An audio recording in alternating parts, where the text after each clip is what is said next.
तर हा आहे बजाजचा 45 लिटरचा OTG. इथे लिहिलेलं सुद्धा आहे. ह्याच्यामध्ये तुम्हाला 3 ऑप्शन असतात.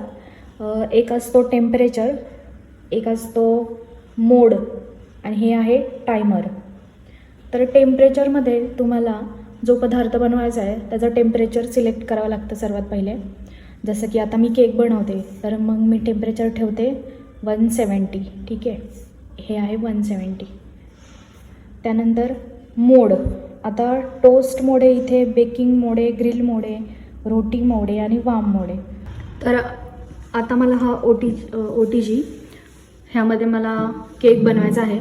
तर मी 170 डिग्री टेम्परेचर ठेवून वाम मोड ऑन करून 10 मिनटासाठी टायमर सेट करत आहे. तुम्हाला आवाज ऐकू येत असेल, टिक टिक टिक असा टायमरचा आवाज चालू आहे. तर जेव्हा हे टायमर ऑफ इथं येईल तर टिंग असा एक साऊंड होईल, ज्याचा अर्थ म्हणजे की तुमचा टायमर संपलेला आहे. तर हा OTG ह्याच्यामध्ये मला आता केक बनवायचा आहे. तर आता मी हे 2 केक ह्याच्यामध्ये टाकत आहे.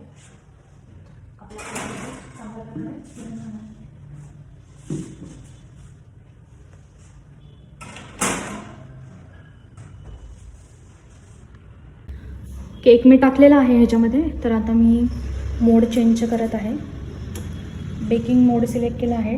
टेम्परेचर आहे 170 आणि टायमर मी लावते आहे 15 मिनटाचा फक्त. ठीक आहे. तर बघूया आपला केक झाल्यावर कसा दिसतो ते मी तुम्हाला अपडेट करेल. तर आता तुम्ही बघू शकता की इथे आय थिंक 1 मिनटाचा फक्त टाईम राहिला आहे. तर मग ह्याच्यातून कसा आवाज आणि केकसुद्धा आय थिंक आपला झालेला आहे ऑलमोस्ट. तर ह्याच्यामधून आता एक आवाज येईल टुंग असा, ज्याचा अर्थ की बेकिंग टाईम आपला संपलेला आहे. आवाज ऐकवते मी तुम्हाला. चालू असताना थोडाफार आवाज येतच राहतो. त्याचं असं काही काळजी घेण्यासारखं कारण नाही आहे की मॅडम आमच्या OTGचा खूप आवाज येतो वगैरे. नॉर्मल असा आवाज येणारच आहे तुमच्या OTGचा. आणि बेकिंग मोडमध्ये एक लक्षात घ्या, ही खालची रॉड फक्त ऑन राहते. ऑन राहते म्हणजे चालू असते फक्त खालची रॉड. आपला टाईम देखील संपत आलेला आहे. आता आवाज येईलच, ज्याचा अर्थ आपण समजून घ्यायचं की टायमर संपलेला आहे आपलं. एक अलार्म वाजल्यासारखं वाजतं ते. तर बघू शकता असा एक आवाज आलेला आहे, ज्याचा अर्थ की टायमर संपलेला आहे. आणि मी आता हे ओपन करते बघण्यासाठी की केक कसे झालेले आहे, केकची अवस्था काय आहे, शिजले आहेत का नाही.